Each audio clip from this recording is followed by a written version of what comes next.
Good afternoon everyone, welcome to Gendera. I'm Geraldine and I thought I'd better give you guys an update on what's happening with the container house and the property. Only got a little bit of time, so it's going to be a fairly quick one. So I'm going to rush through things a little bit. We have actually moved out of the container house and we are now living in a 4-bedroom house 20 minutes away for a temporary reason. And we have found this container house to be so helpful. The only problem is it's a bit small for all of us. When we were living in the house, which is over there and is about to get demolished, there were actually 5 of us living in there. 5 people cannot live in an expandable container house. Honestly, I have been struggling with just me and the 2 boys, and the 2 boys are getting bigger, and now we have puppies too. Which the puppies are wonderful fun. Love the puppies to bits. But the container house is just too small for all of us to live in there. So what we're actually going to be doing is getting 2 40-foot expandable container houses, which are double the length of this, same width. And we're going to be getting 2 that are at least 3-bedroom, not quite sure. One might be a 4-bedroom, one might be a 3-bedroom. But the other problem with this one is it's not legal height, so it can't be council approved as a livable dwelling. Whereas the 40-foot ones that we're getting, they're going to be the high cube ones, so they are actually legal height. And we are working on getting them council approved and properly installed and fitted by a professional builder and all the other associated services and professionals. So yeah, so I'm going to give you a quick rundown on what it's been like living in this 20-foot expandable container house for the last 2 years. Right, now the first thing I'm going to go through, because I'm going to do this fairly systematically and I'm outside at the moment. So the first thing we had to do is we needed to put an external roof on there. So we got a secondary roof with guttering, but the secondary roof was required because the container house was leaking like a sieve. It was absolutely horrendous. And part of it was we didn't seal it properly because we didn't have instructions, except for a video of being done in a factory, which is totally different from in the wild with only 3 people. Actually, most of the time we had 2 and one of them was me, and I'm really not that strong. So yeah, we didn't seal it properly, but I have heard since from lots of other people, including someone that imports them, that you need to put a secondary roof on them because they leak. The other advantage of the secondary roof is that it helps to provide a little bit of extra protection and insulation, so it makes it so it's not as hot inside. What I would probably suggest is actually have a bigger gap so that you can put some insulation in there as well, because it can get quite warm in there. The other thing, this is the western side of the house, so we've got it extra shaded by the shade cloth as well as the aquaponics, so it creates that extra heat barrier from the afternoon sun. The other thing you might notice is the screens. So the screens that came with it looked really pretty, and they went on the tracks inside and they could slide nice and easily. The only problem is they let mosquitoes in, and it was absolutely horrendous. So we actually put these on, so they're an external screen, and that has completely stopped the mosquitoes from getting in there. Not ideal to have it sitting on Besser bricks, really isn't. And we have had a few problems with ants undermining the bricks and parts sinking. You also need to make sure that you silicone up the sides well. Now the other thing, but on the topic of screens, was this particular model had no way of putting a screen door on there easily. So we've gotten a bit creative with our door. I've got too many plants in the road. I am notorious with plants. I have them everywhere. Just can't help myself, although this time I didn't actually put them in the road of the door.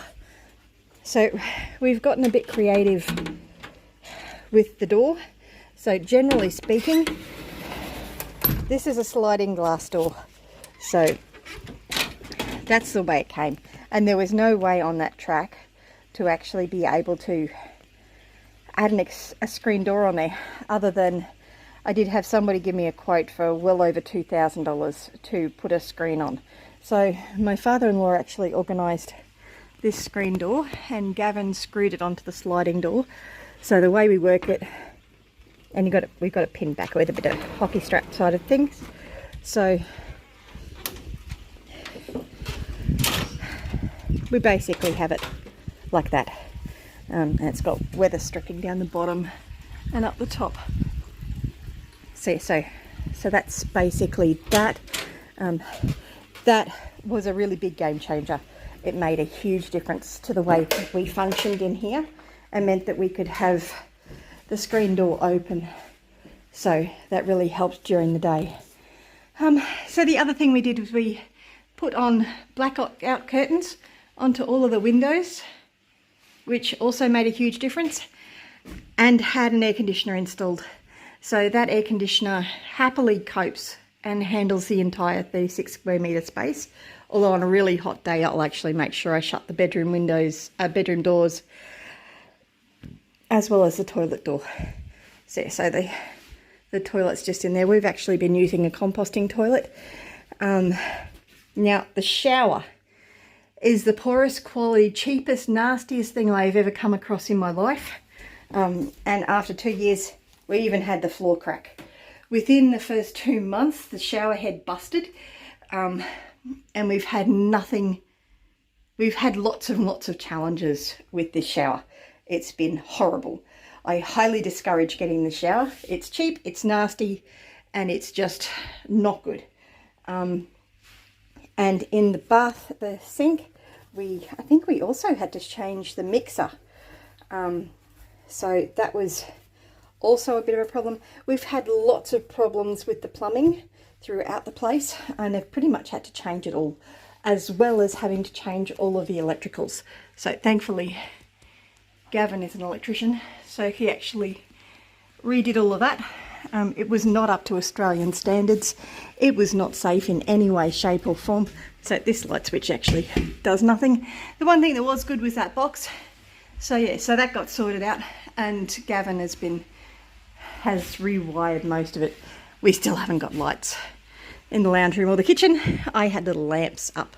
Now the way the design is supposed to go is the kitchen sink is supposed to be over here, and the bench is supposed to be there.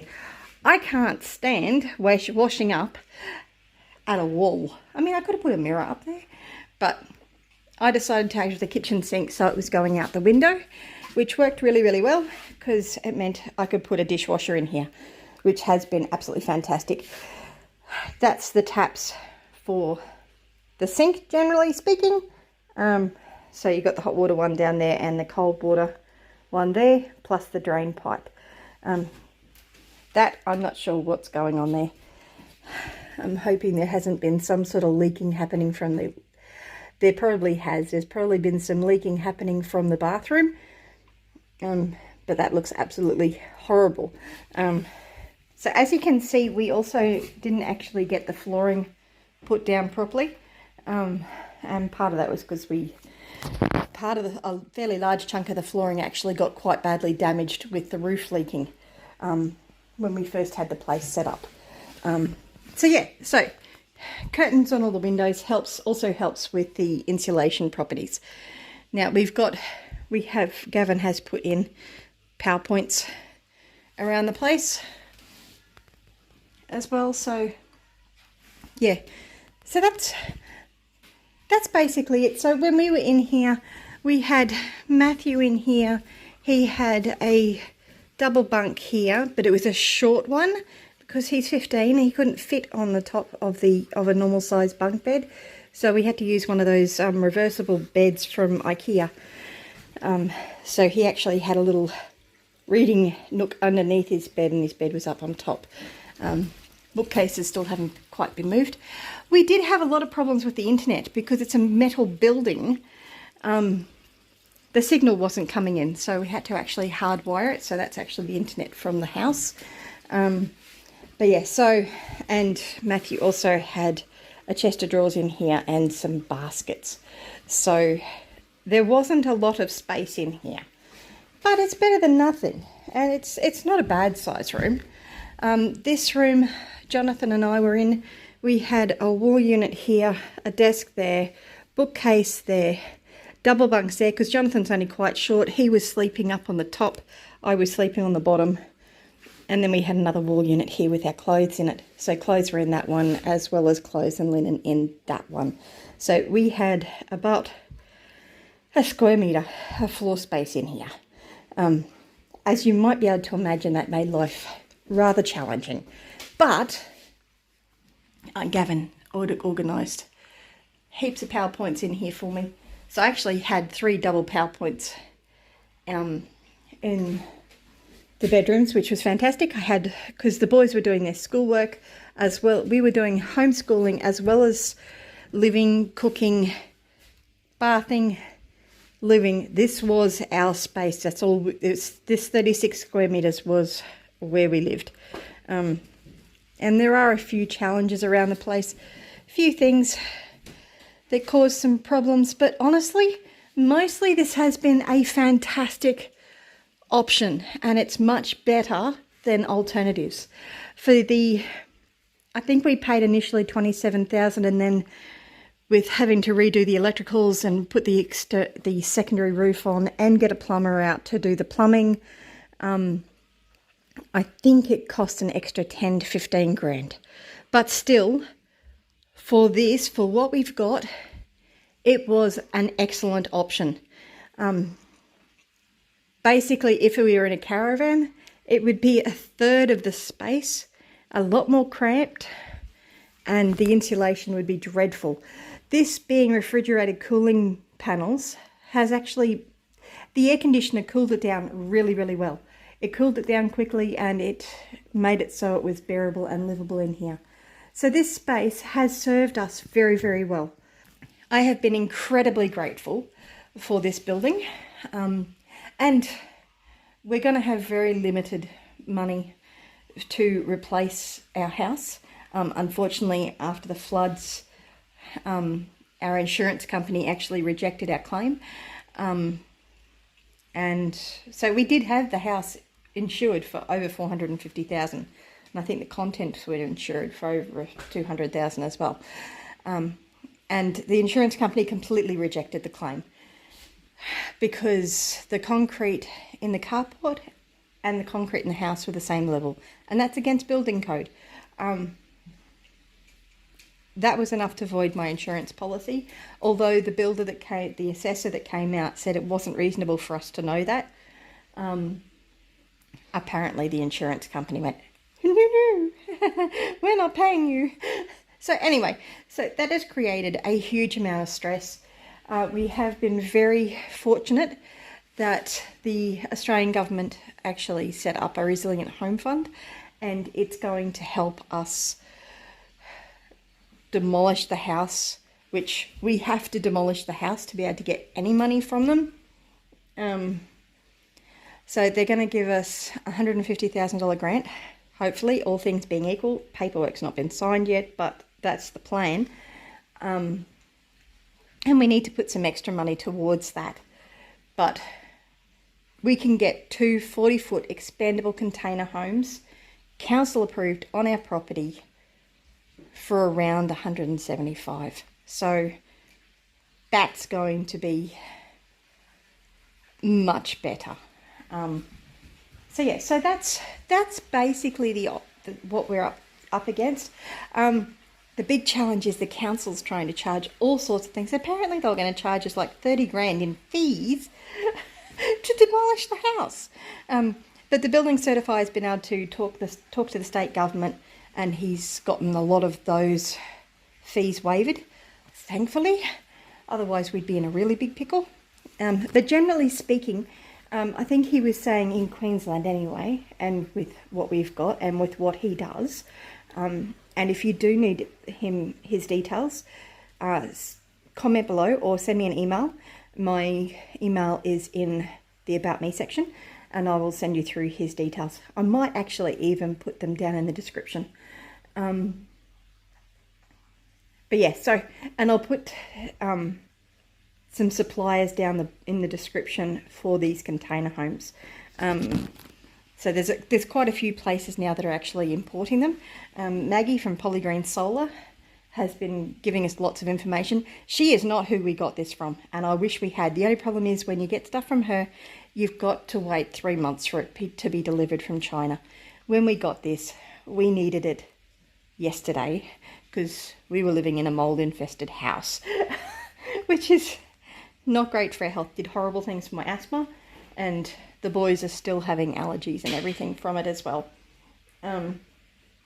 So we got this one from Ben ABT Houses, I think it is, down in New South Wales. Don't deal with him. He is horrendous.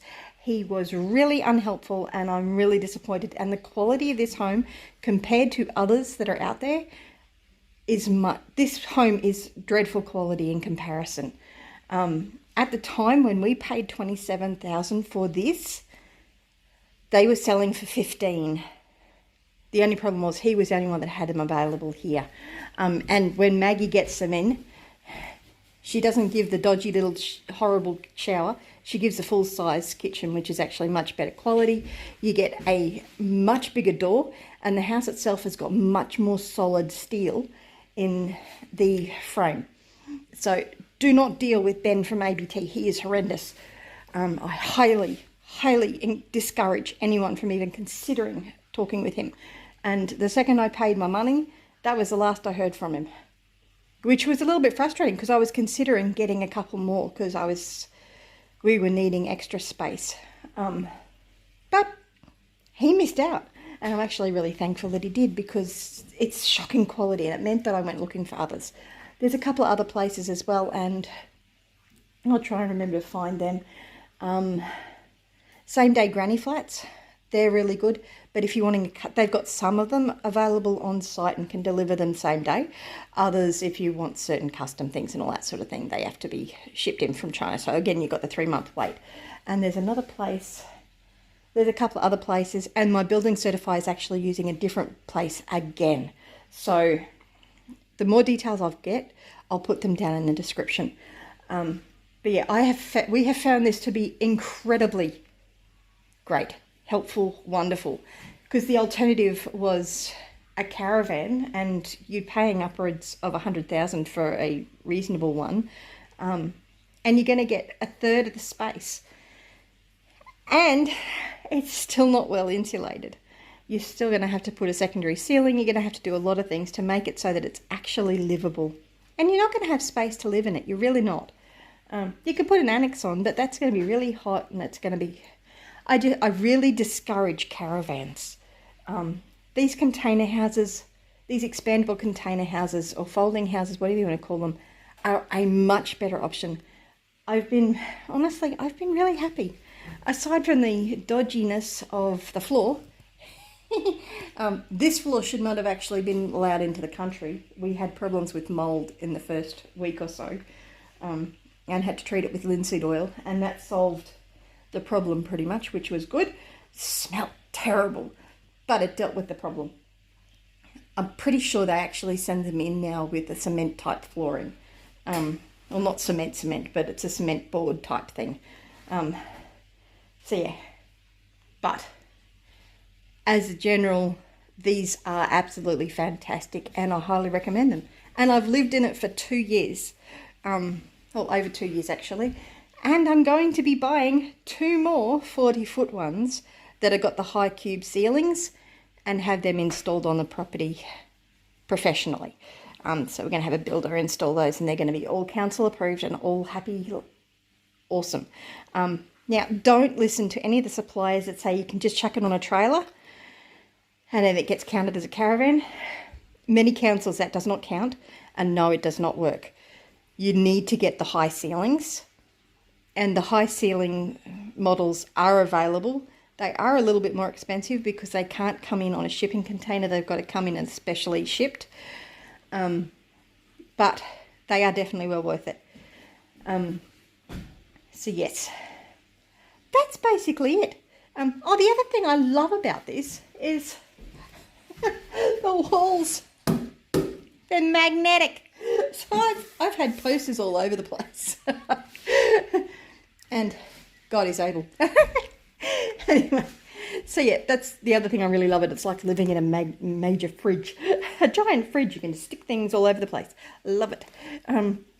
Anyway, that's basically my update and our progress on it. I've been really happy with this, and I actually really recommend them.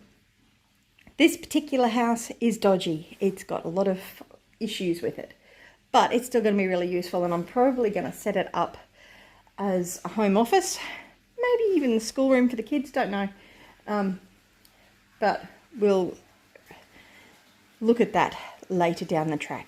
So one thing I really do recommend is change your kitchen around so that the kitchen sink is facing out the window. Don't have it against the wall. Anyway, little things. But I hope you found that helpful. And I'll catch you in the comment section. And make sure you subscribe to the channel. And when the new ones are getting set up, I will actually do video updates on all of that and keep you guys all up to date so you all know what's happening. So, bless you. Thank you for watching. Remember, you're either green and growing or you're ripe and rotting. And you have a future and a hope. And if you want one of these shirts, it's actually a different model. I can't do the V-necks anymore. But if you want one of these shirts, I'll leave a link in the description for my Etsy store. Or if you like my God's Love hat, that one's also available in my Etsy store. And it really helps us to be able to manage to build a new house to live in, because the floods have really severely impacted our family, and we lost our home. I mean, the concrete in that house is still wet, and that's where the major problem is the concrete. The foundation of that house is just not something that is stable to build on. And if you don't have a solid foundation, you haven't got anything. And I've had builders tell me I could throw over $500,000 at the house and it's still going to have the problem. So the best thing is to just demolish it and start again. And that's what we're going to do. And we're going to be up off the ground about 1 metre as well, so flooding won't be an issue. God willing. Because stuff happens. Anyway, I will catch you in the comments, and bless you. Have a great day.